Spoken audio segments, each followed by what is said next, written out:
Beneath the silent skin of the polar seas, where ice folds in upon itself like ancient glass, there are canyons carved not by human hands, but by time, pressure, and cold beyond imagination. Down there, light falters, sound collapses. The world becomes something else, a cathedral of frozen water, a labyrinth where forgotten creatures might still drift in the shadows. We stand at the edge of a frontier older than memory, staring into black water split open by glaciers, daring to ask the questions we have always feared. What lives beneath? What secrets lie suspended in the eternal frost? And when the ice finally cracks, will it reveal something wondrous or something we were never meant to see? If the unknown pulls at you as it pulls at us, stay with this journey. Like the ice, this story holds deeper layers than the surface can show. Subscribe, share, and let us descend together into the frozen dark. The surface stretches endless, a frozen plain that gleams like shattered glass under the pale breath of the sun. Each gust of polar wind drifts across the ice, as though brushing the pages of an ancient book, unread and waiting. From above, it is a desert of white. But beneath lies the doorway, a hidden threshold into a world so strange, so vast, that even our oldest myths could not contain it. The ice groans like a living creature. Cracks stretch outward like veins of blue fire, splitting the surface with sudden, sharp thunder. Each fracture is the voice of a giant in chains, reminding us that this frozen kingdom is not still but restless, never truly asleep. What we call solid ground here is only a skin. Beneath it, water moves, rivers flow, caverns stretch. And those caverns lead us into a cathedral carved not by stonemasons, but by pressure, gravity, and eons of winter. It is humbling to stand at the edge of such a threshold. The human mind, shaped by forests and fields, by cities and light, is not prepared for what yawns beneath. Here, the scale defies imagination. Ice walls drop hundreds of meters in smooth, glassy faces, as if chiseled by unseen hands.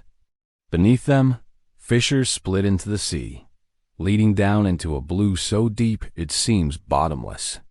These submerged canyons are not only landscapes, they are tombs, vaults where time itself is locked away. Within their frozen walls, air has been trapped for millions of years. Tiny bubbles, no larger than grains of sand, preserve the breath of ancient skies, air exhaled by forests long vanished, creatures long extinct. Every inch of ice is a page of Earth's memory, stacked and pressed until it becomes a book thicker than mountains. And when we look into it, we are not just explorers. We are readers of a story older than our kind. The descent begins cautiously, our vision blurred by frost, our instruments trembling against the pull of the cold. Each sound carries strangely. The drip of meltwater echoes like a drum. A rope creaking under strain seems to thunder through the cavern, as though the walls themselves are listening. And in that listening silence, fear grows. The silence here is not empty. It is full of weight, full of unseen presence. A silence that presses into the lungs, a silence that feels alive. Beneath the first layers, colors awaken. What was once only white begins to glow with impossible blues. Turquoise, sapphire, cobalt. Shades that seem to belong more to dream than to earth. The ice becomes translucent, shifting like stained glass in the flicker of the sun above. We are no longer in a desert of white. We are inside a cathedral. A place where the ceiling arches not with stone, but with frozen vaults, domes of ancient water. And as in any cathedral, all comes not from what you see, but from what you feel. That instinctive, unspoken knowledge that you are standing in a place where the sacred and the unknowable meet. But beauty here is edged with danger. A cathedral of ice is also a tomb waiting to close. At any moment, the silence can be broken by collapse. Sheets of ice falling in avalanches that no force could stop. A single tremor, a shift in the unseen current, could bring it all crashing down. And so every breath here is borrowed. Every step into this frozen temple is a bargain with time. Still, we press deeper, because the mystery calls.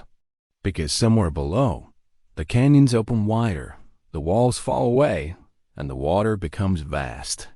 And in that vastness, life may drift. Life that has never seen the sun. Life that belongs to an age when the world was different. Perhaps life that should not be here at all. We stand at the threshold of this cathedral of ice, knowing that to go forward is to surrender to the unknown. And yet, that is what draws us. Not the safety of what we already know, but the haunting pull of what lies just beyond the reach of light. The deeper we move, the more the surface world feels like a fading dream. Above us, the sun has vanished into a blur, its warmth unable to pierce the thickness of ice. What remains is a realm of dim glow and shadow, a place where time seems suspended, where every second stretches long and heavy. The cold seeps into bone, into thought itself, until even memory feels frozen. Here, the walls of ice no longer shine with gentle light. Instead, they darken into shifting blues and blacks, striations that mark centuries like rings in a tree. Each layer holds a season, a storm, a story. You can almost hear it, the roar of glaciers grinding, the hiss of snow falling 1,000 years ago, the whispers of winds that once swept across barren tundra. To touch the wall is to touch the ghost of climates gone, to press your hand against the breath of an earth long vanished.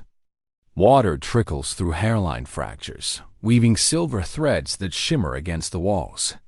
Every droplet feels alive, carrying with it the weight of ages, as though the glacier itself is weeping. And in those tears lie hints of life. Tiny organisms, frozen yet enduring, microscopic survivors of an ancient ocean.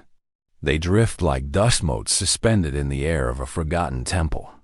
Even here, even in the most merciless reaches of cold, life clings stubbornly to existence. The cavern widens suddenly, opening into a chamber so vast it steals the breath. The ceiling arches high above, lost in shadow, while below, the floor vanishes into a black pool. This is no ordinary ice cave. This is a gateway. A submerged canyon begins here, its maw yawning open, inviting and forbidding all at once. To step closer is to feel gravity tugging downward, as though the dark water itself is calling. Sound shifts in this space.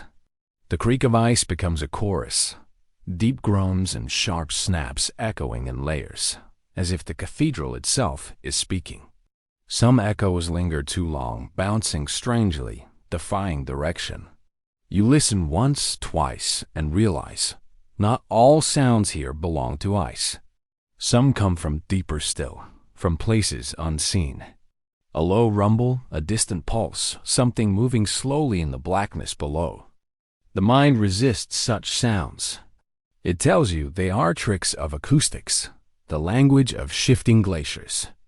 But another part of you, the older part, the instinct carved from eons of survival, knows better. That sound was not ice. That sound was alive. We lower instruments carefully, letting them sink into the dark pool. Lights shimmer against the water's surface, scattering like stars broken apart. The beam plunges downward, cutting through liquid midnight. For a moment, the water seems endless, a shaft of light swallowed by infinity. Then the canyon walls reveal themselves. Sheer cliffs of ice fall into the depths, carved smooth by pressure, curving and twisting like a frozen riverbed. As the descent continues, the canyon narrows, the walls leaning inward like titans meeting overhead. In places, they touch, forming arches and bridges sculpted by time. It feels less like geology and more like architecture, as though some vast, unseen hand shaped these passageways for reasons unknown.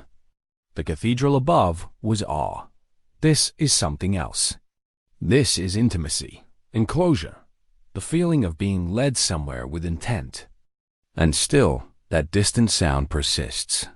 A thrum, faint but steady, like a heart hidden deep in the ice.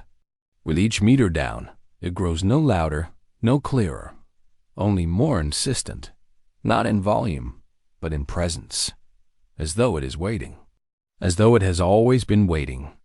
The canyon falls deeper than expected, beyond what charts predicted, beyond what logic allowed. Instruments tremble. Pressure mounts. Every gauge reminds us that we are intruders in a place where no surface creature should linger. Yet the pull is undeniable. Curiosity has always been our guide, and here it leads us into waters that are more than physical. They are myth. They are memory. They are something vast enough to make human ambition feel like dust. We hover now at the brink of greater descent, staring into the liquid abyss, knowing this is only the first step. The cathedral of ice is not just walls and ceilings, it is a threshold. And thresholds are meant to be crossed. The descent continues, and with every meter, the familiar world drifts farther away. Light becomes fragile here, a thin thread unraveling against the immensity of the dark. Our lamps sweep across walls of ice that glimmer faintly, revealing patterns carved by centuries of movement. The surfaces twist in spirals and ridges, etched like runes, as though the glacier itself is inscribed with a language too ancient for us to read. The water is cold beyond imagination. Not the cold of winter wind, not the cold of mountain snow, but a deeper cold.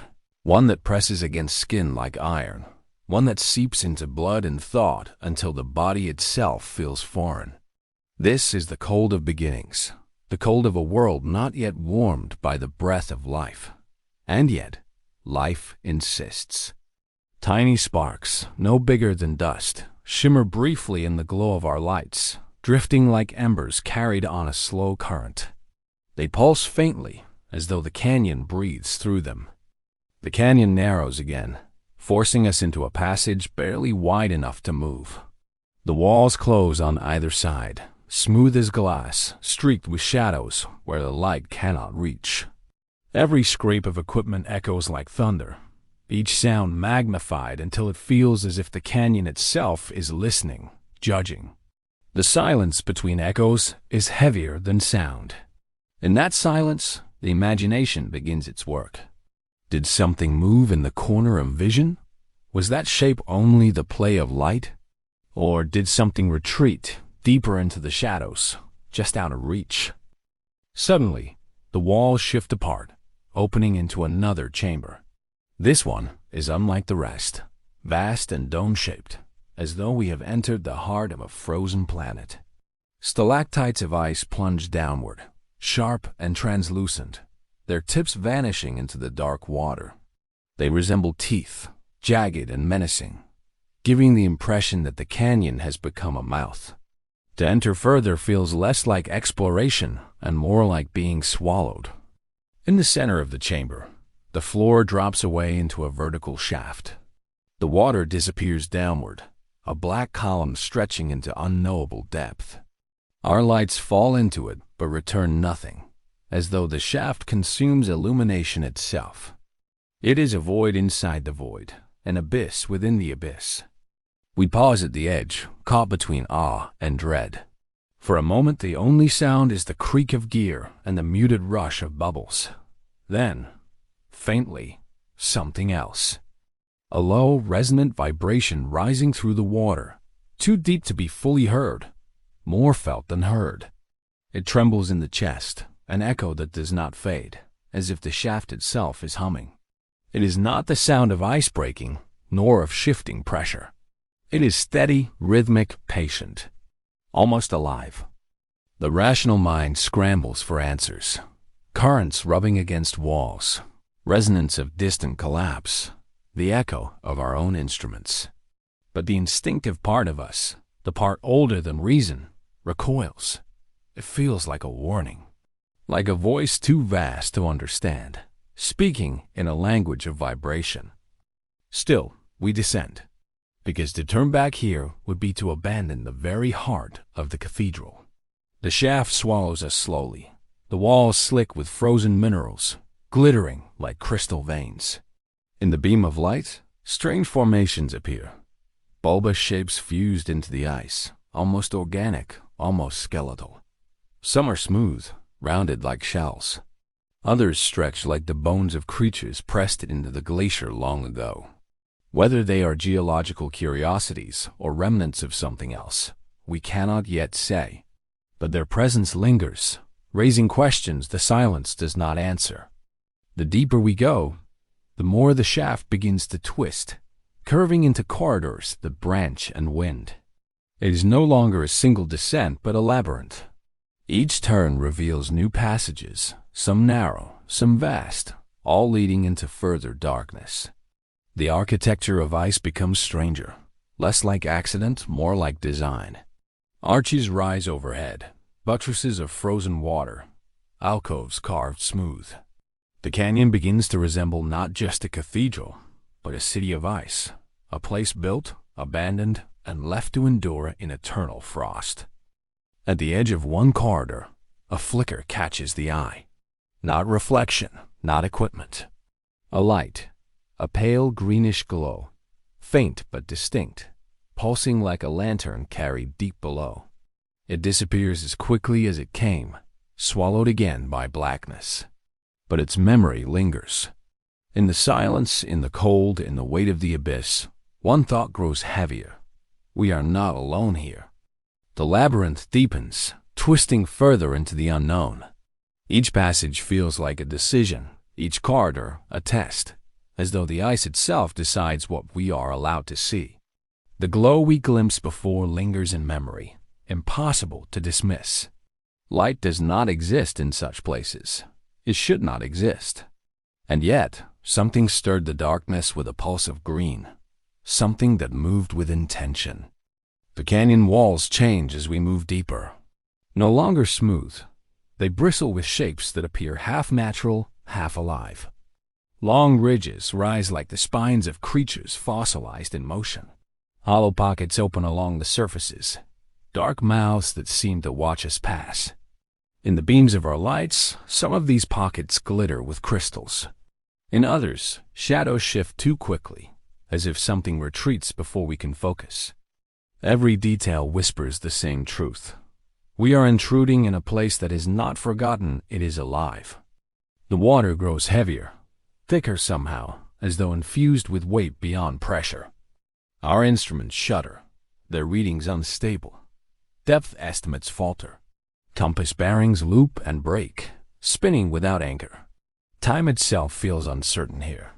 Minutes stretch long, while seconds collapse suddenly, as if the canyon bends not only space but the very rhythm of existence. We enter another chamber, smaller than the last, but stranger still.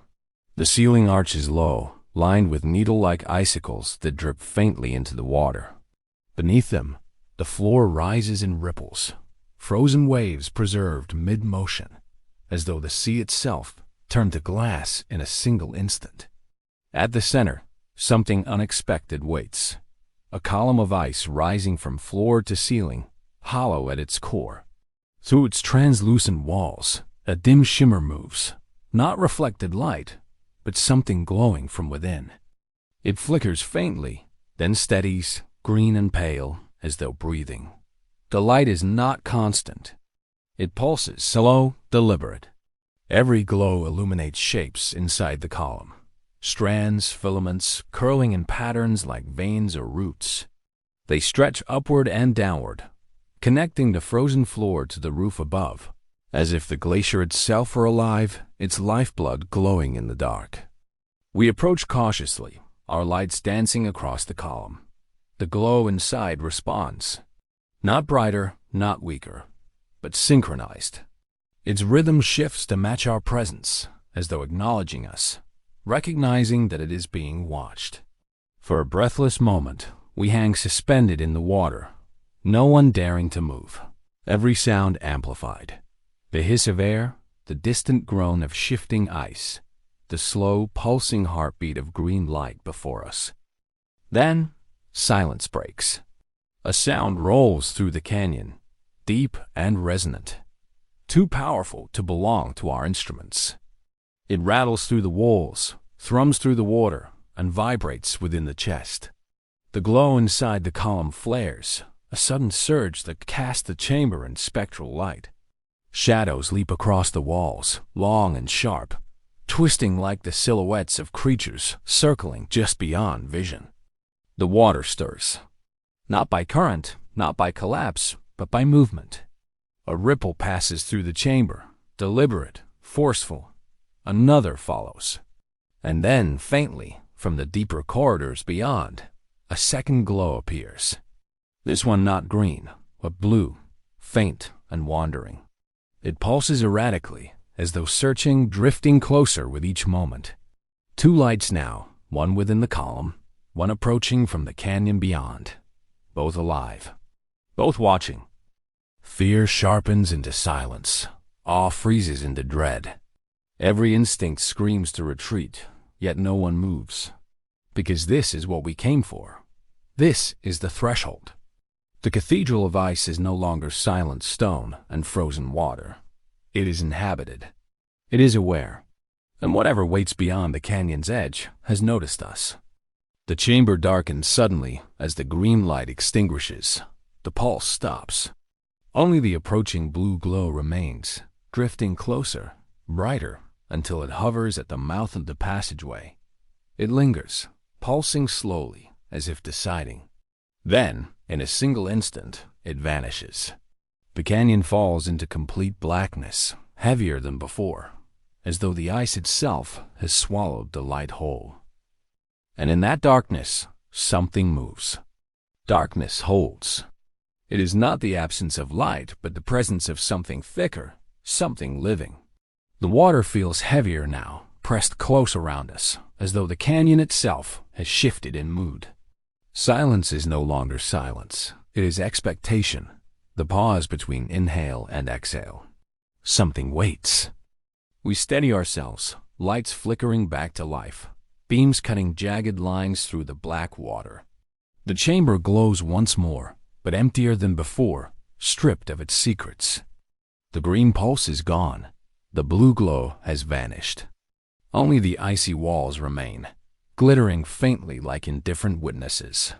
But the water tells another story. It sways in subtle currents, disturbed by movements too slow, too vast to be ours. To descend further is to surrender to the abyss. We leave the chamber behind, entering a passage where the canyon drops steeply downward. The walls fall away, and the sense of enclosure dissolves. Suddenly, there is space, immense, boundless, suffocating. Our lights chase the walls, but they retreat endlessly, swallowed by distance. It feels as though we have left a cathedral and stepped into a cosmos inverted, where ice replaces stars and darkness stretches forever. Pressure builds with every meter. Gauges strain. Breaths quicken. The body reminds us that it is fragile, that the weight of water here could crush bone and steel alike if given the chance. Yet we move onward, downward, as explorers always have, compelled not by safety, but by wonder, by the promise of revelation hidden inside the unknown.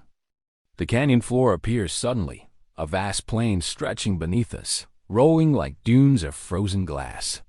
Ridges rise and fall, their curves carved by currents older than civilization. Between them, valleys sink into shadow, narrow cracks where water disappears into black.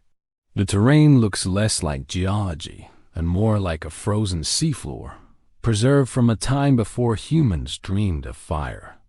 Strange shapes litter the ridges. Some are simple mounds of ice, sculpted by current. Others are more unsettling. Smooth, rounded structures, too symmetrical to be chance. Hollow forms resembling shells, spirals, or carapaces. Some fused into the walls, some standing alone. We circle them cautiously, shining lights across their surfaces. They gleam faintly, slick with condensation, silent and still. Yet the silence is deceptive. For in their shapes and their uncanny regularity, there is the suggestion of purpose, of design. A faint sound rises again, not a voice, not a vibration, but something between. It resonates through the ridges, a low-frequency hum that seems to pulse in time with our own heartbeats. The canyon responds like an organ, its walls carrying the sound in waves. It grows stronger the deeper we move, echoing against stone and ice, until it feels as though the abyss itself is singing. And then, light returns.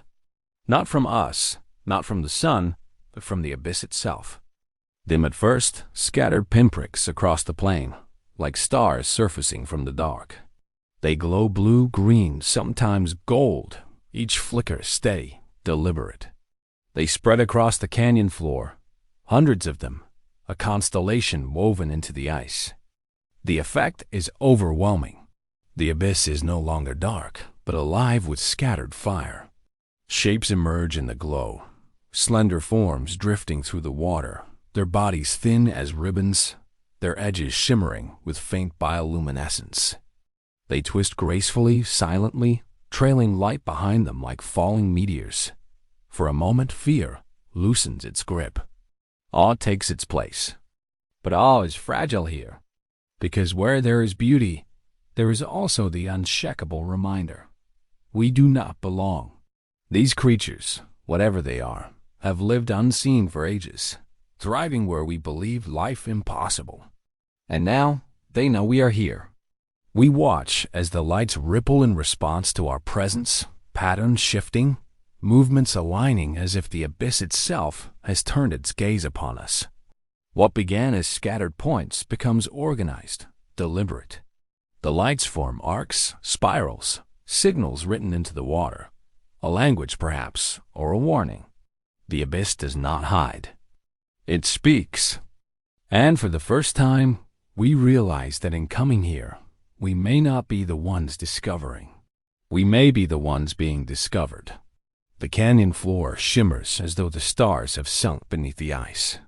Each point of light bends and sways, not random, but coordinated, a rhythm that feels intentional. Our lamps pale beside it. The abyss glows with its own constellations, as if the deep is no longer darkness, but a sky turned inward. We drift lower, cautious, letting the lights guide us. The ribbon-like creatures twist in silent arcs, their bodies translucent, bones reduced to thread, organs glimmering faintly in the glow they carry. They move as if weightless, untouched by the crushing pressure. Each ripple of their forms leaves trails of light that fade slowly, drawing symbols in the water. Curves, spirals, echoes of ancient designs that linger long enough to burn themselves into memory. It would be easy to believe this is beauty for beauty's sake, but the deeper we watch, the more patterns emerge. The spirals repeat, the arcs connect. Lights align into lattice too deliberate to dismiss. These movements are not only survival. They are communication, perhaps to one another, perhaps to us. Instruments capture faint shifts in the water, pulses of chemical trace, vibrations too subtle for ears, but undeniable in their presence. These are not aimless drifters. They are speaking in a language we do not yet know, a language woven from light and pressure, chemistry and silence. To them, we are clumsy giants intruding into a conversation that has lasted unbroken for millennia. Yet their message is uncertain. Is it greeting? Is it warning?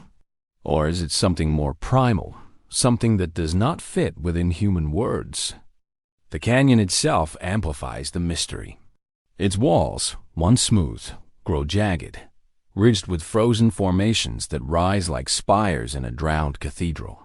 Between them, narrow passages sink deeper, some no wider than a body's width, others vast enough to swallow cities. Shadows linger in those voids, untouched by light, as if whole worlds exist within the fractures. And from those voids, faint glimmers spark, isolated at first, then growing, until new points of light pulse from within the blackness. More creatures emerge. Not ribbons this time, but bulkier forms, their outlines heavy, indistinct. Their lights flicker slower, more deliberate, casting shadows across the spires. Some drift close, revealing glimpses of armored ridges, pale shells that gleam like bone beneath the glow. Others vanish before detail can be seen, leaving only the impression of immense size and motion. The canyon grows crowded. Lights weave around us in spirals and arcs, movements echoing patterns far beyond coincidence. The abyss feels alive, not as scattered organisms but as a single network, a body with countless beating hearts. And then silence breaks again. A vibration rolls through the water, deeper, stronger than before. Not sound, not light, but force. The ribbons scatter, their lights flashing in sudden bursts, like a flock startled from the trees. The bulkier shapes retreat into shadow. The spires groan faintly, dust drifting from their frozen ridges. Something vast has stirred. We shine lights downward, toward the canyon's deeper fractures. Nothing returns but blackness. Yet the water moves, a current rising where no current should be, slow but steady, as though displaced by something immense. The instruments flicker, readings unstable. Pressure rises, then drops, then steadies again, as if the abyss itself has taken a breath. Our lights sweep across the plain, catching only glimpses. The flash of a tail, a shimmer of scales, a shape too large to define before it vanishes into dark. Fear returns, sharper now, edged with awe. For every luminous creature we see, there are shadows moving unseen, larger, slower, deliberate. And with each passing moment, one truth grows heavier. The canyon is not empty. It is inhabited by life that has evolved in silence, in darkness, in crushing cold. Life that has never known the surface, never known the sun. The water quivers with tension, a living current that presses against skin and steel alike. Every instinct says we are no longer alone, not simply among drifting ribbons and flickering shells, but within the domain of something older, larger, infinitely more deliberate. Our lights scan the canyon's breadth, but shadows resist, swallowing illumination before it can reach their edges. Every sweep of the beam feels like searching through the night sky, glimpsing only fragments of constellations while the greater heavens remain hidden. And then, from the black, movement. It begins subtly. The slow roll of water displaced, the faint shimmer of particles stirred from the canyon floor. Then a shape, massive, gliding at the edge of vision. The light touches it only briefly, the curve of a ridge, the faint suggestion of scales, before it vanishes again, swallowed whole by dark. A moment later, another ripple follows. Something vast circles us, invisible but undeniable. The luminous ribbons scatter once more, darting in frantic spirals, their light flashing like a storm of stars. Their retreat is not random. It is patterned, coordinated, as though answering a signal too deep for us to hear. They flee not from us, but from something greater still. The hum returns, low, resonant, thrumming through the bones, more powerful than before. It vibrates along the canyon walls, travels through the ridges, echoes within the chest. This is not ice cracking, not pressure shifting. This is intent. The abyss is speaking again, but now with force. A warning, perhaps, or a summoning. And then the canyon breathes. A current sweeps upward, strong enough to sway equipment, strong enough to remind us of our fragility here. The water thickens with movement, grains of ice and sediment spiraling upward like smoke. Our lights catch glimpses within it. Pale flesh, armored ridges, the glint of an eye too large, too reflective, staring back. For a moment, there is stillness. A silence stretched so thin it threatens to shatter. And in that stillness, the realization grows heavy. We are being measured, watched, not hunted, not yet, but weighed, judged, like intruders at the threshold of a hidden sanctuary. One of the instruments spikes suddenly, its reading surging off the scale. Sonar pulses outward, returning warped echoes. The image that emerges is monstrous in scale, a mass that dwarfs anything known, moving slowly along the canyon's edge. It is no single creature we can define, not fish, Not mammal, not any life cataloged in surface waters. It is something else. Something that belongs to this place alone. And then, sound again. Not vibration this time, but something sharper. A low groan that resonates from the canyon floor, rising upward in waves. It is answered moments later by another groan, distant but distinct, echoing back. Call and response. A conversation of giants in the deep. The luminous creatures scatter farther now, fleeing into cracks and fractures, vanishing into narrow veins of shadow. The canyon floor empties, leaving only darkness and the slow circling presence around us. The sense of being observed is overwhelming. Every motion feels magnified, every sound dangerous. We are intruders in an audience we do not understand. Suddenly, from the depths below, light blooms. Not the flicker of bioluminescent ribbons, not the faint shimmer of drifting shells, but a great, spreading flare, pale blue, rising like fire from the canyon floor. It grows brighter, wider, illuminating the ridges and fractures. For a heartbeat, the abyss is revealed in impossible clarity. And what we see is not one presence, but many. Shapes too large for scale. Silhouettes of colossal forms gliding just beyond reach. Their outlines fluid, shifting, like shadows wearing flesh. Some drift close, their edges glowing faintly in the flare, revealing glimpses of vast fins, ridged spines, immense bodies stretching into dark. Others linger farther, circling slowly, patient and silent. The flare dims, swallowed back into the deep, and the canyon collapses again into darkness. But the truth remains. The abyss is not empty. It is not silent. It is alive with beings larger and older than anything we have known. The flare's ghost lingers in the eyes long after the light has died, leaving behind a haunting afterimage of vast silhouettes that cannot be forgotten. Even in darkness, the mind reconstructs what it saw, towering forms that swam as if time itself were slowed around them. The silence that follows is suffocating, heavy with meaning. Something has shifted. The canyon is no longer merely a place. It is a threshold. A groan shudders through the rock walls once more, deeper now, closer. The water vibrates in response, trembling like the skin of a drum. A chorus rises from below. Not one voice, but several, layered, echoing through one another, carrying distances impossible to measure. They are not sounds made by accident. They are not mere calls of survival. They are language. The instruments tremble under the weight of it, their reading spiraling into chaos. Sonar collapses into distortion. Pressure gauges jitter uncontrollably. For all our precision, the abyss makes a mockery of human tools. And still, the hum grows louder, gathering strength until it feels as if the water itself is singing with them. Then, movement. The light catches it first, a pale ridge rising slowly from the shadow, jagged like the spine of a mountain breaking free from the earth. It arcs with impossible grace, sliding past the beam before curving back again. Not drifting, not circling aimlessly, approaching. Another ridge follows. Then the slow spread of a fin wide enough to eclipse the entire field of vision.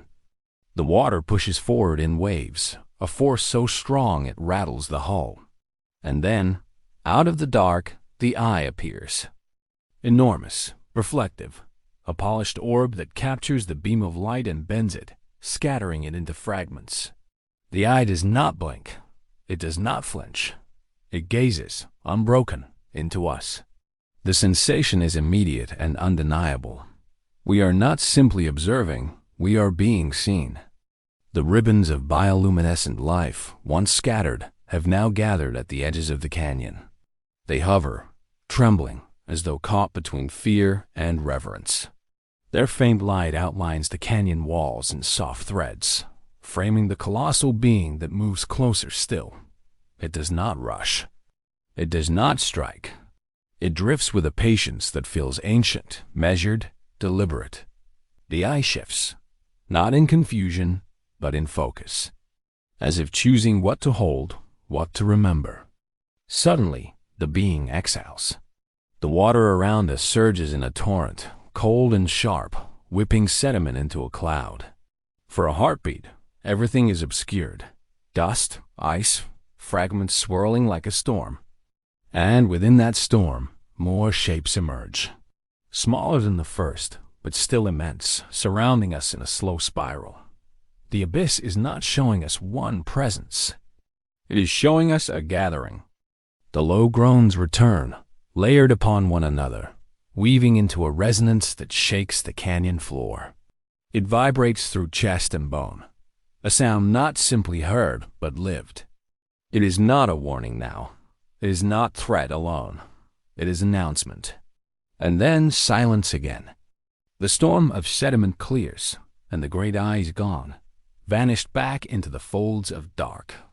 The surrounding shapes retreat just beyond vision, circling, waiting. What remains is a space thick with absence, charged with the knowledge that something vast has acknowledged us, measured us, and chosen, for now, to let us remain. The crew is motionless. Words would shatter this fragile quiet, reduce it to something smaller than it is. The abyss has spoken. The abyss has watched. Somewhere deep below, a faint pulse of light flickers again, rising slowly like a heartbeat from the canyon floor. Once, twice. It fades, then returns.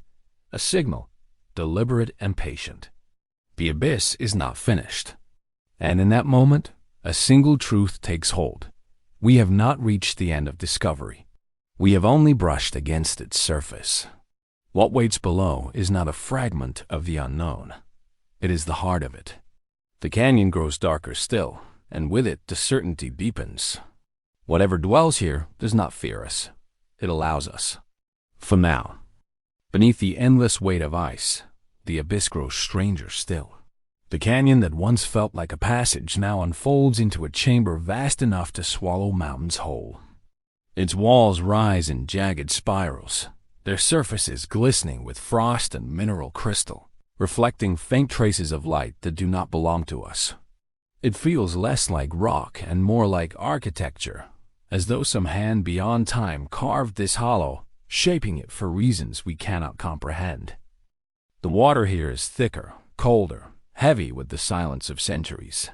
Yet, it is not a dead silence. It is the quiet of something alive, something waiting.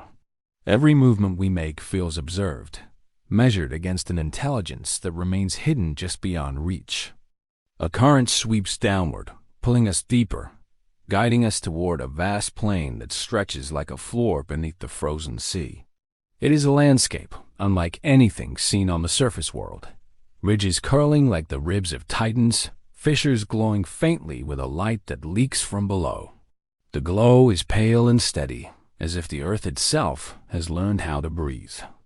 And scattered across this plain are the remnants of forms unrecognizable. Shapes rise like monoliths, worn smooth by time. Some lean together in arches, others stand isolated like forgotten sentinels. They are not stone alone. Veins of metallic shimmer run through them, catching the faint glow from below. They do not appear natural. They seem placed, constructed, as if they once belonged to a world not meant for human eyes. The abyss speaks again. A vibration ripples through the plain, not sharp, but rolling, a slow wave that carries through rock and water alike.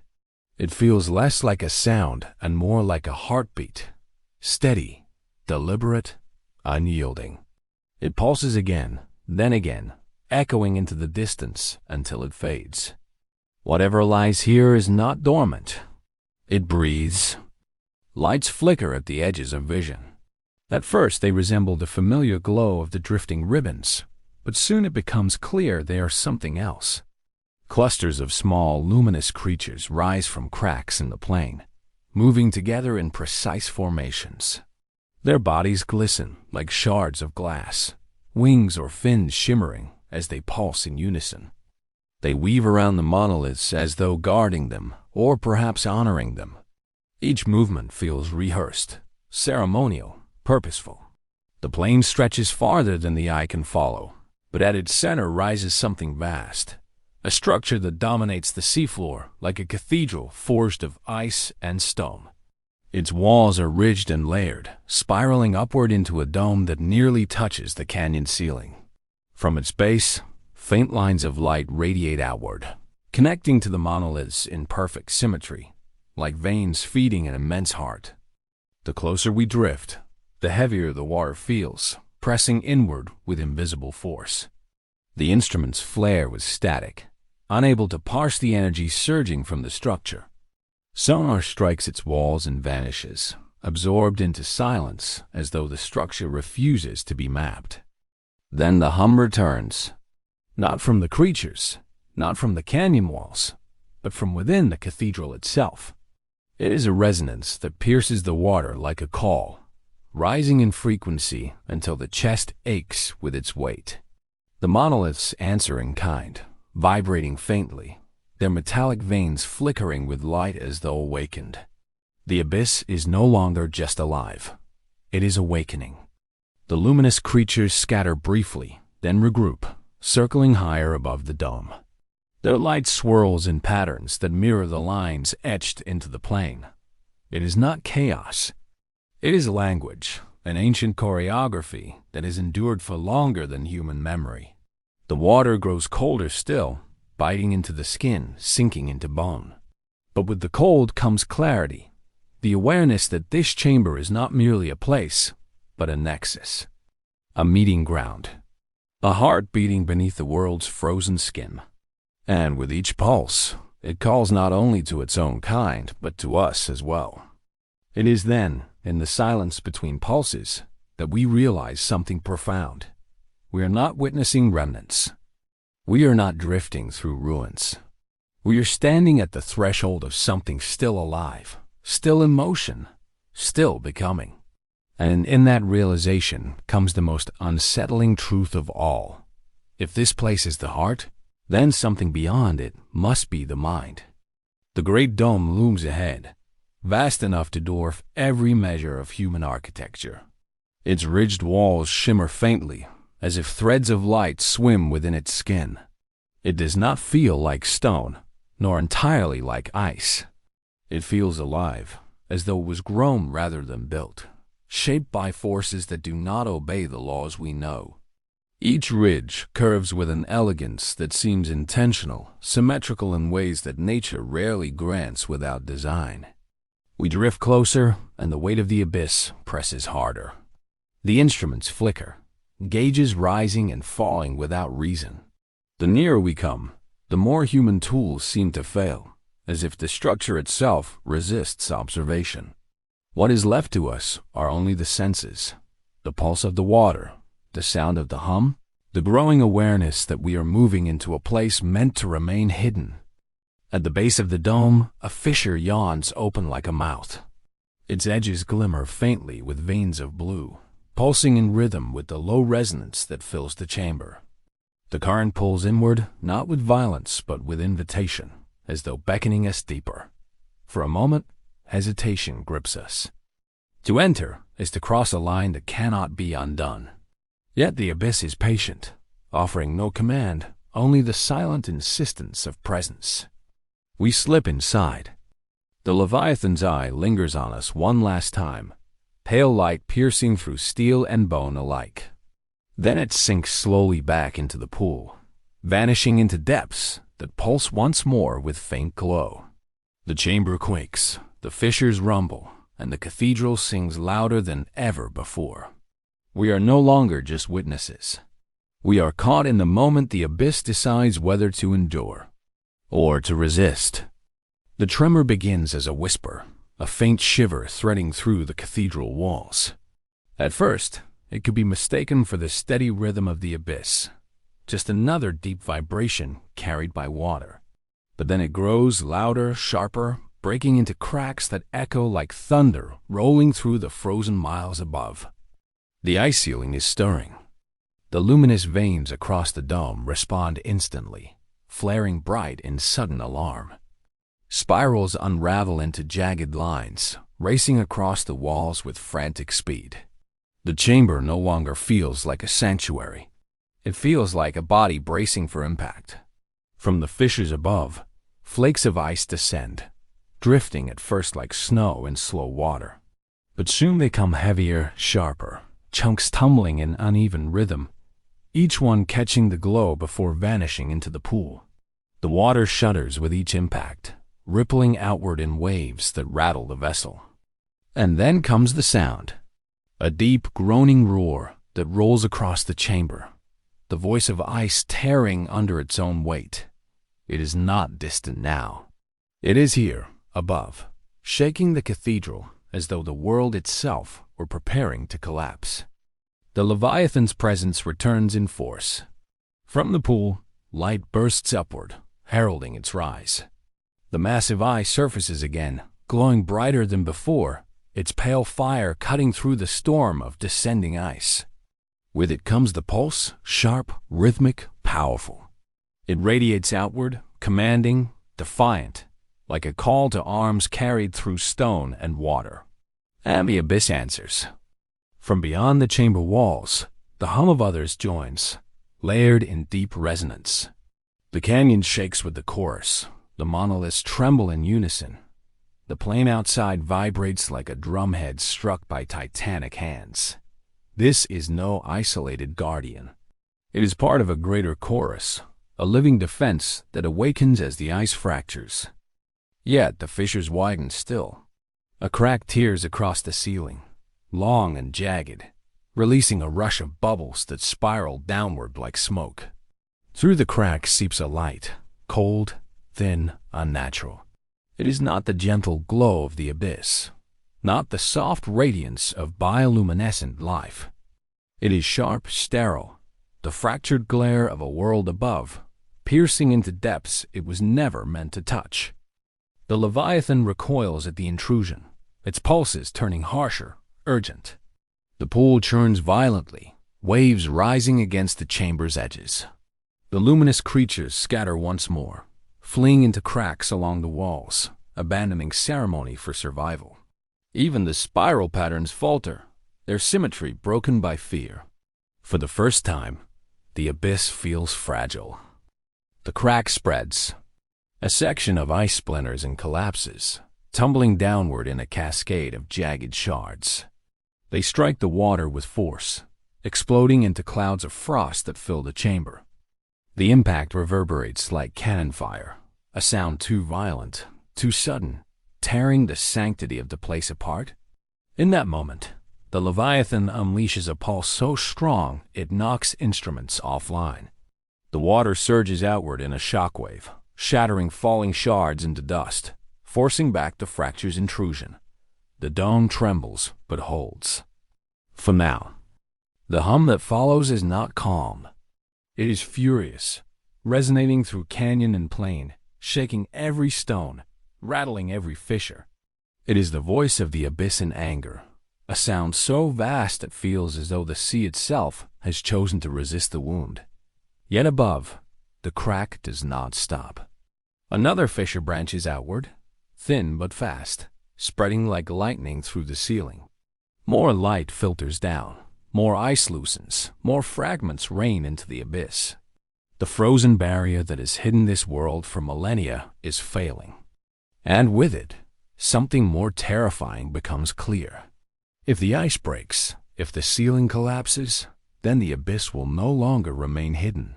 Its cathedral, its guardians, its heart, all will be exposed to a world that cannot understand it. A world that will not let it remain untouched. The Leviathan's eye fixes on us again, fierce and unblinking.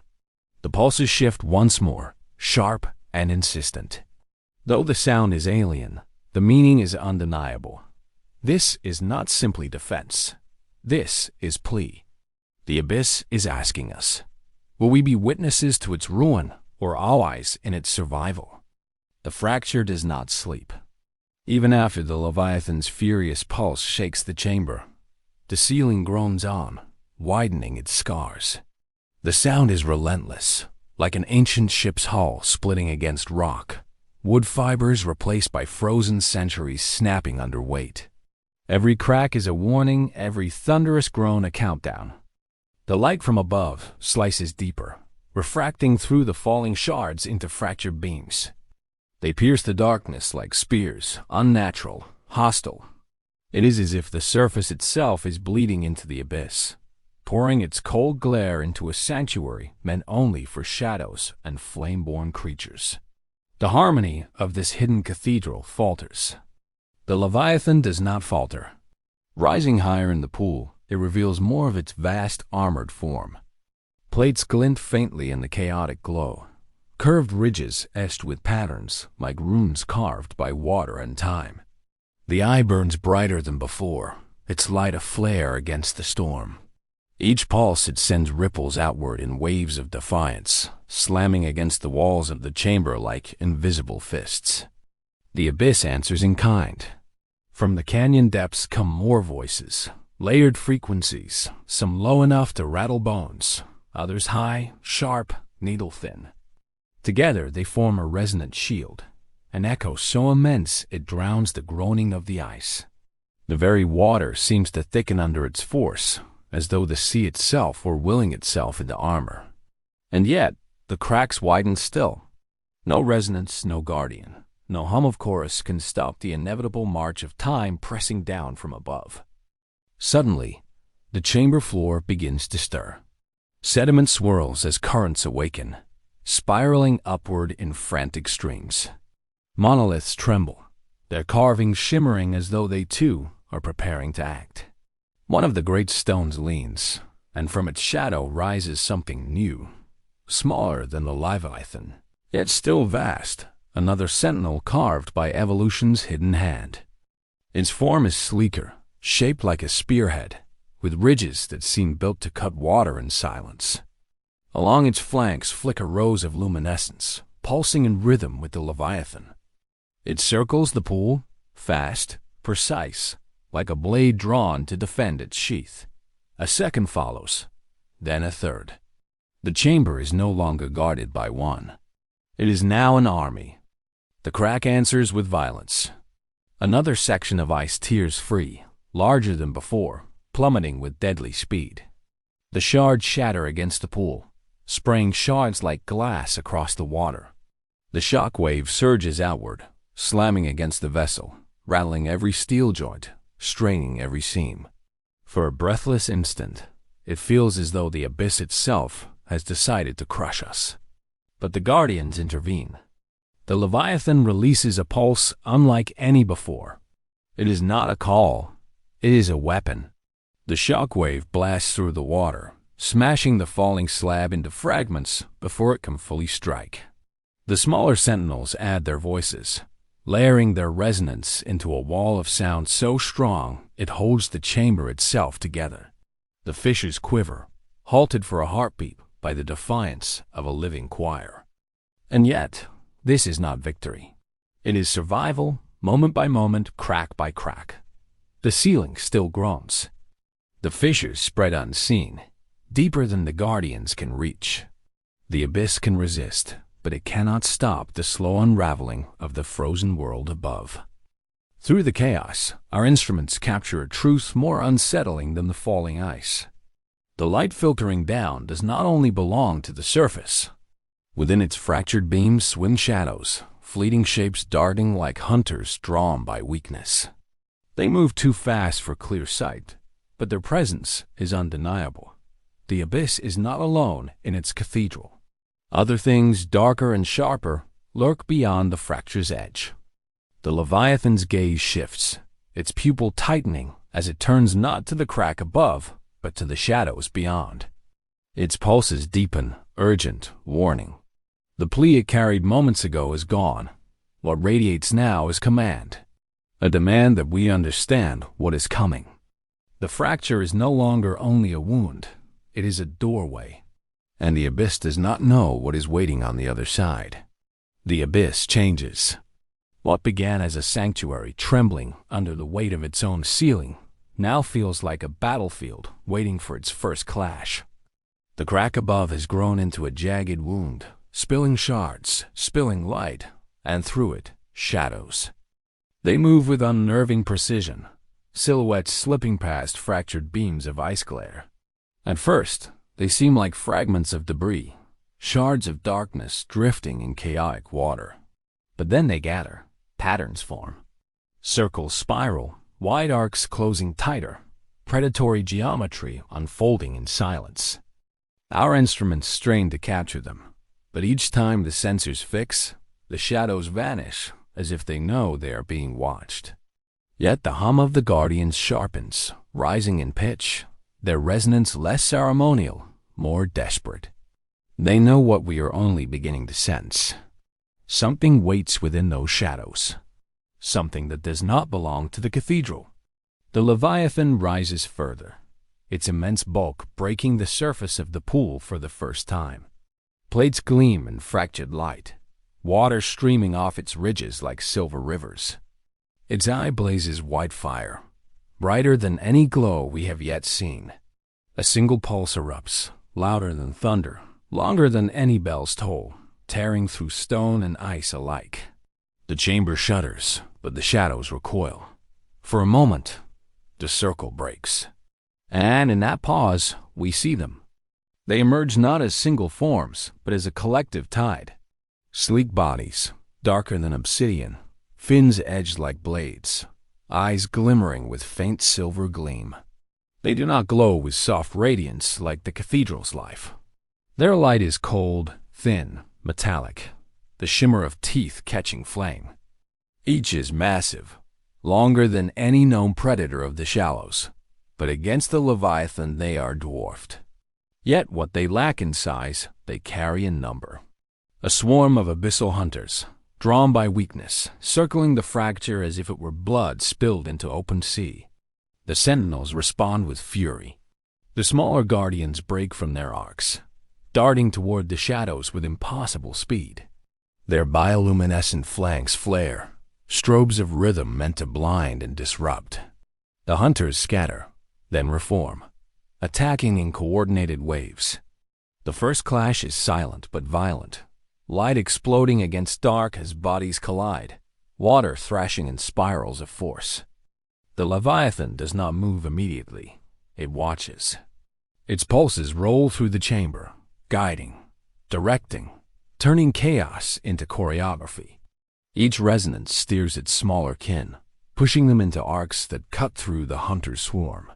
The cathedral becomes an orchestra of light and sound, the guardian's luminescence throbbing in time with the Leviathan's deep thunder.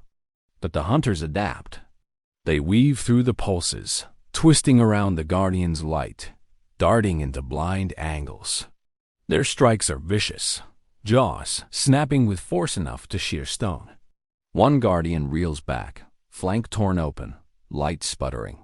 Another collides headfirst with two hunters, driving them into a wall with crushing impact, but fractures spider across its armored ridge.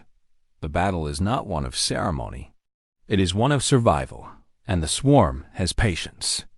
Above, the crack widens further, sending more shards tumbling down, feeding the chaos. Each fracture loosens the barrier, letting in more light, more current, more ways for the hunters to invade. The cathedral, once so eternal, now feels fragile, its sanctity shredded by forces from both within and without. And still the Leviathan waits. When it finally moves, the water bends. Its vast form surges upward with impossible force, every plate along its back igniting in blinding radiance. The hunters scatter like insects before a torch, but some are too slow. With a single sweep of its massive body, the Leviathan scatters them, sending shockwaves that rattle the canyon walls.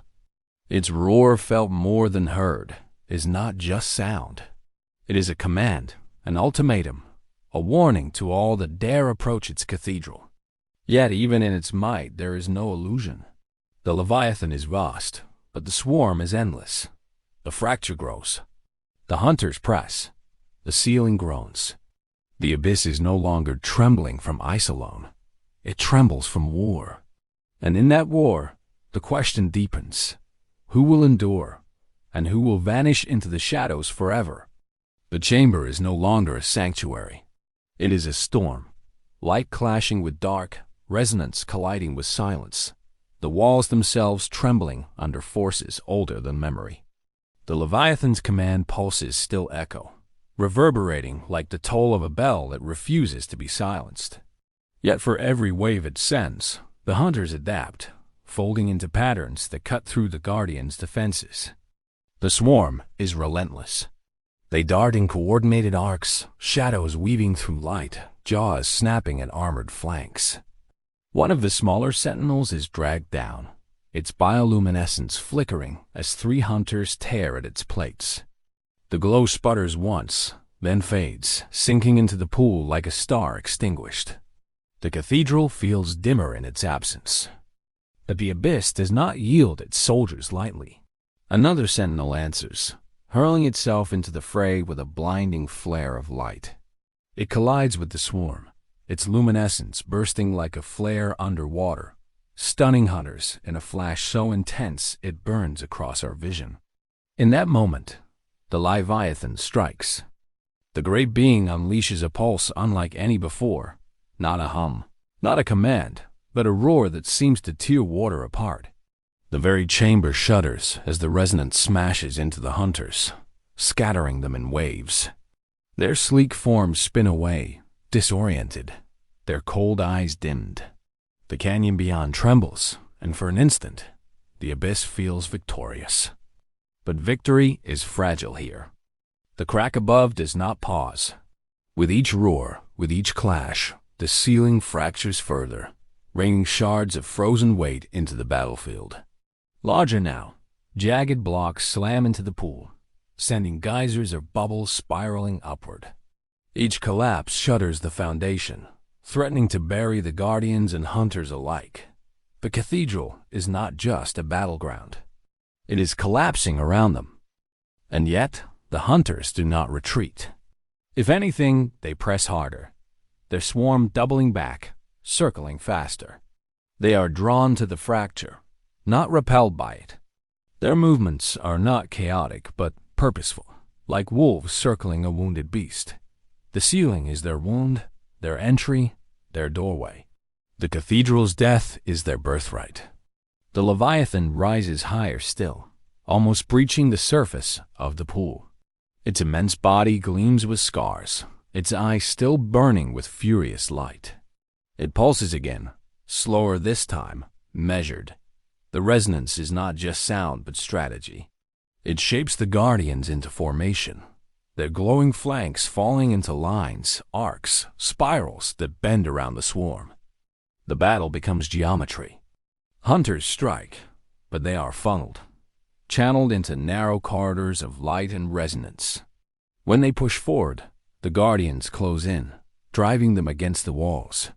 The Leviathan's pulse slams down, crushing them into confusion. The swarm scatters, but only to reform, their endless numbers grinding against the abyss's desperate defense. We are caught in the middle, our vessel rattling like a leaf in a storm. Instruments flicker, readings surge and fail, lights dim under pressure. Every groan of the ice above feels like a hammer strike, every clash below a drumbeat of chaos. It is beauty and terror woven into one. For a fleeting moment, the guardians gain ground. Several hunters are driven back into the shadows, their forms dissolving into the canyon beyond. The resonance fills the cathedral again, harmony reforged through violence. The Leviathan's roar holds the chamber, light rippling like a shield. But then, silence. The swarm halts, not scattered, not destroyed, but still. They circle just beyond the guardian's reach, a dark halo around the pool, eyes glimmering faint silver. They do not flee, but they do not strike. They wait, patient, unblinking, endless. The Leviathan pulses once more, steady and defiant. The guardians hum in chorus, holding formation. The ice groans louder, another fracture tearing like thunder across the ceiling. Shards fall again, each one a warning. The battle is not ended. It is only paused, suspended between collapse and invasion. The abyss holds its breath, its guardians holding the line, its hunters waiting at the edge. And in that silence, one truth presses heavier than all the ice above. The fracture is widening. The cathedral cannot hold forever. It begins not with a roar, but with a whisper. A soft hiss as cracks lengthen unseen, a shiver rippling across the ceiling of ice. The cathedral, strained beyond its ancient endurance, exhales for the last time. And then the silence breaks. The fracture tears wide. A thunderclap of rending ice shakes the abyss, louder than any roar of guardian or hunter. A slab the size of mountains gives way, plunging into the dark with unstoppable force. The impact is cataclysm. Water erupts in a surge that rocks the vessel sideways, smashing it against invisible currents. Monoliths tilt, sediment billows into choking clouds, and the entire chamber quakes as though the sea itself has split open. Light floods in, not the gentle radiance of glowing creatures, not the solemn shimmer of living stone. This light is harsh, sterile, unyielding. The sun's fractured reflection, poured down through the wound in the world. It slices the chamber into alien shapes, igniting shadows where none should be. The abyss, once hidden in sacred twilight, is now exposed beneath a spotlight that was never meant to touch it. The guardians reel. Their resonance falters, their arcs breaking apart as the weight of collapse scatters them. The smaller sentinels spiral erratically, their luminescence flashing not in rhythm but in panic. Even the Leviathan staggers, its great body thrown sideways by the surge. Its eye flares brighter, but there is strain in its glow, desperation in its pulses. The hunters seize their moment. Through the widening wound they pour, no longer shadows but forms revealed in full. Sleek predators by the dozens, by the hundreds, their obsidian bodies slicing through currents like blades. Their fins shimmer with a metallic sheen, reflecting the stolen light into cold fire. Their swarm moves as one, a tide of hunger spilling into the cathedral. The guardians respond in fury. Bioluminescence ignites in dazzling arcs, strobing across the chamber in patterns meant to blind. Resonance booms again, the Leviathan roaring with force that shakes the very fractures above. The two armies collide, light against shadow, sound against silence, in a clash so violent the water itself feels torn apart. And yet, amidst the chaos, another sound begins, different, alien. From the crack above comes not only light, not only falling ice, but a rhythm unnatural to this world, a mechanical pulse, a vibration carried through steel and current. Our instruments surge with interference, and then the truth emerges with horrifying clarity. Something from the surface is descending. Through the jagged wound, machinery slips into the abyss. Not graceful, not alive, but angular, heavy, forged of metal.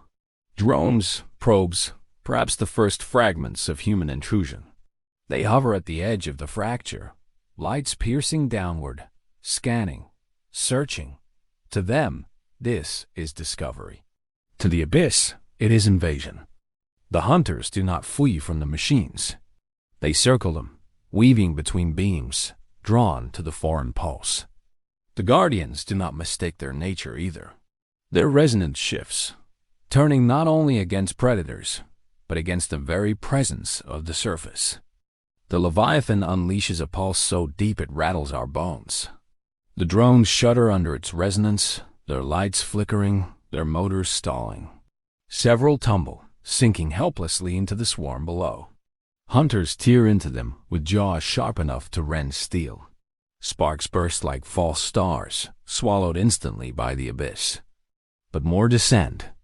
Above the fracture, faint outlines loom in the filtered light, shapes too large to be drones, vessels, shadows of ships pressing against the wound, their beams probing deeper.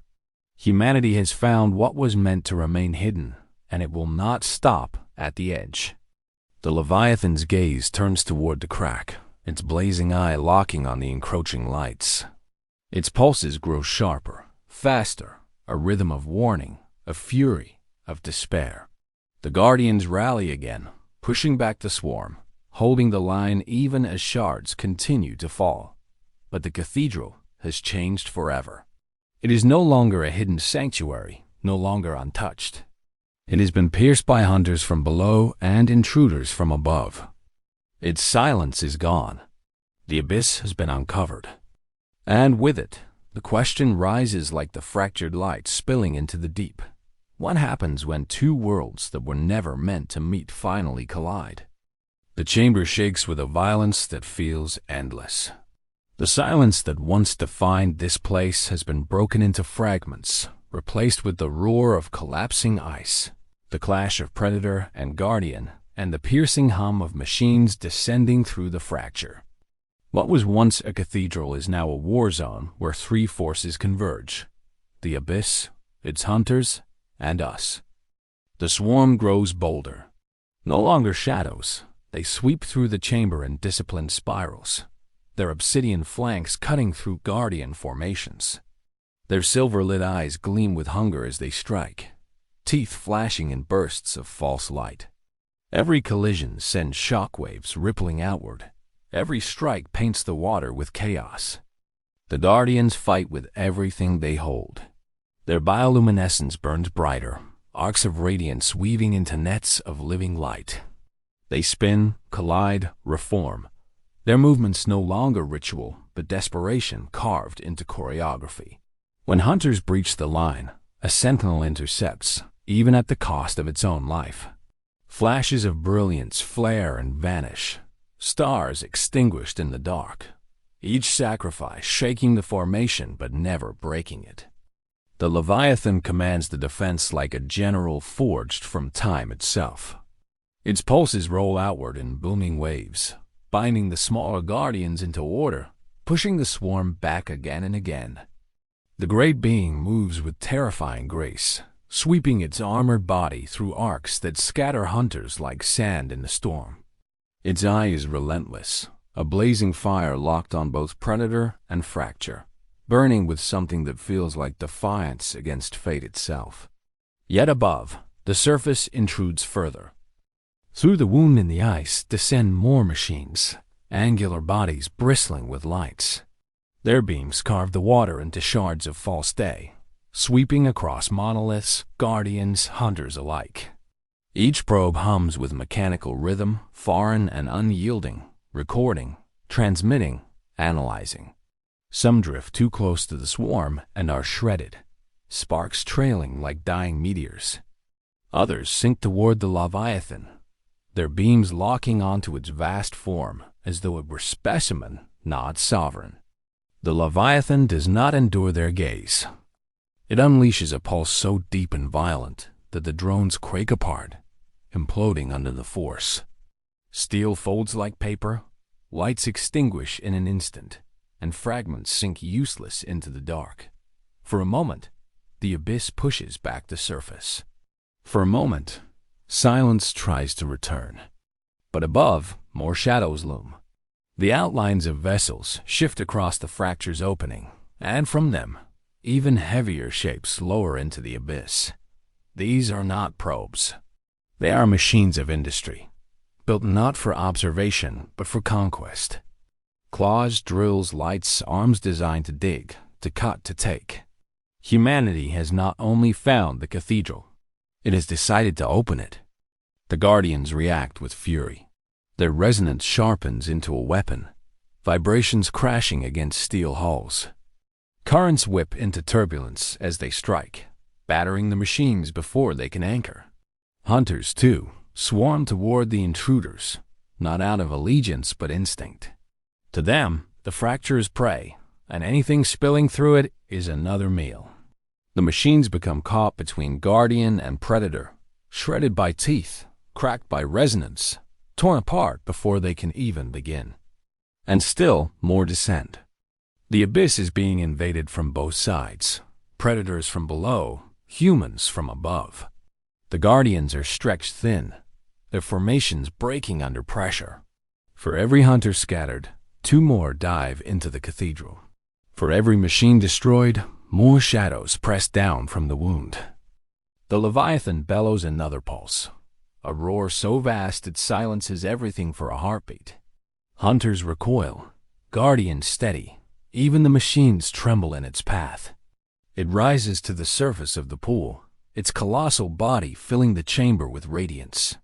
For an instant, it holds all forces at bay, the embodiment of defiance itself. And yet, even in its might, cracks show. Its pulses falter, growing ragged. Scars split across its armored plates, glowing fissures leaking faint light. The Leviathan is not infinite. Even guardians can break. Above, the fracture groans again. More ice splits free, crashing downward in avalanches that hammer the chamber with unstoppable force. The cathedral is breaking apart, ceiling, walls, and floor collapsing in unison. What once stood eternal is dissolving into ruin. The abyss can no longer defend its silence. It must decide how it will survive its shattering. The abyss groans as though the ocean itself is being torn apart. The fracture widens without pause, sending torrents of shattered ice cascading into the cathedral. Each impact rattles the monoliths, shakes the vessel, and scatters guardians and hunters alike. What was once sacred is now collapsing, stone and water screaming in unison. The swarm presses harder. No longer content to circle, the hunters surge into the heart of the chamber. Their sleek bodies cut through broken currents, their teeth flashing silver in the fractured light. They tear at guardians, at drones, at anything caught in the chaos. Their hunger has no allegiance. To them, this unraveling world is feast. The guardians fight to the last. Their flanks blaze brighter than ever, arcs of light weaving nets that entrap the swarm. Resonance collides with resonance, pulses layered into walls of sound that rattle bone and steel. They slam into hunters with desperate force, throwing themselves into battles they cannot win. One by one, they fall, each flash extinguished, each hum silenced. The chamber dims with every loss, but still they fight. The Leviathan endures at the center of it all. Its great body glows with fractured brilliance, plates cracked and scarred from the endless struggle. It rises again and again, scattering hunters with sweeps of its colossal frame, blasting machines into ruin with pulses so violent they warp the water itself.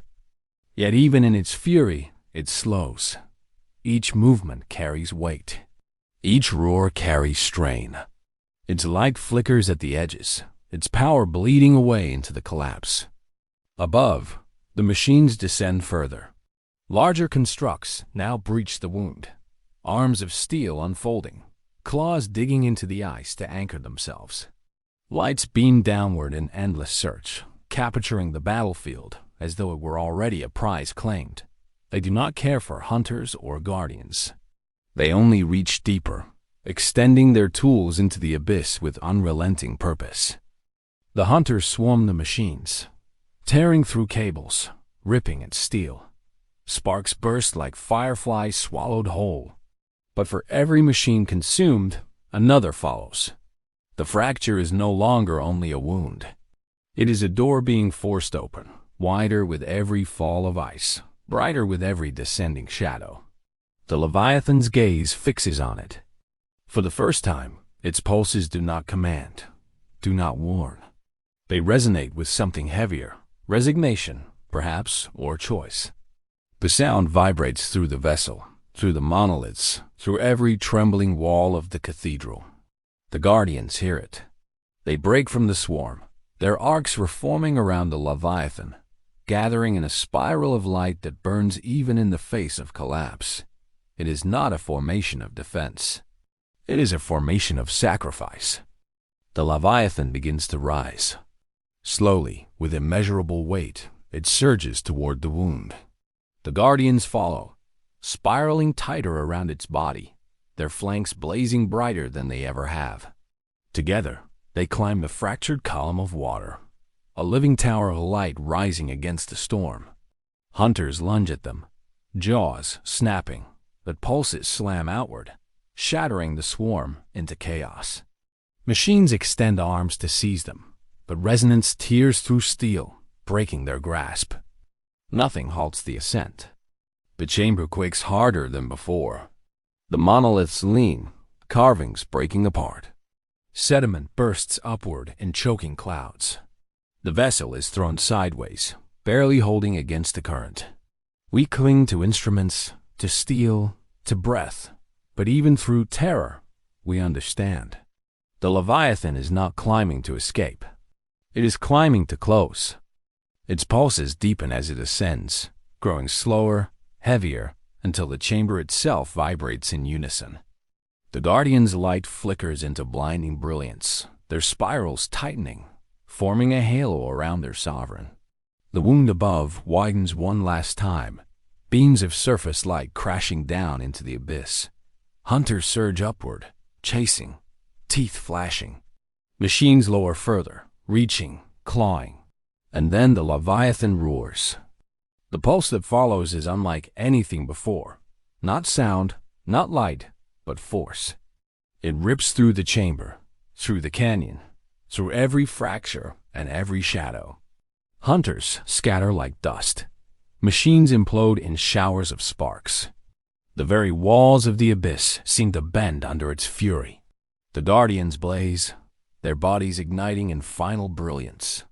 Their light pours into the Leviathan, feeding its roar until the abyss burns like a sun beneath the ice. And the fracture shudders. The roar does not end. It grows, layering upon itself, folding into waves that churn the abyss into a storm of resonance. The wound above thrashes under its weight, light and shadow collapsing into a violent spiral. Machines are torn apart mid-descent, their arms snapping, their lights bursting like stars extinguished one by one. Hunters reel in chaos, flung across the chamber like shards of glass in a hurricane. But the Leviathan does not falter. Its body burns with impossible light, veins of brilliance tearing across its scarred flanks. Every crack that once bled weakness now floods with fire. It has become the pulse itself, no longer a creature, but the voice of the abyss, the embodiment of a world refusing to be swallowed. The Guardians dissolve into its radiance. Their forms, once distinct, shimmer into threads of light that wrap the Leviathan in a living cocoon. One by one they surrender, until only the blaze remains, spiraling tighter, brighter, until it blinds the chamber. The vessel's cameras shatter under the brilliance.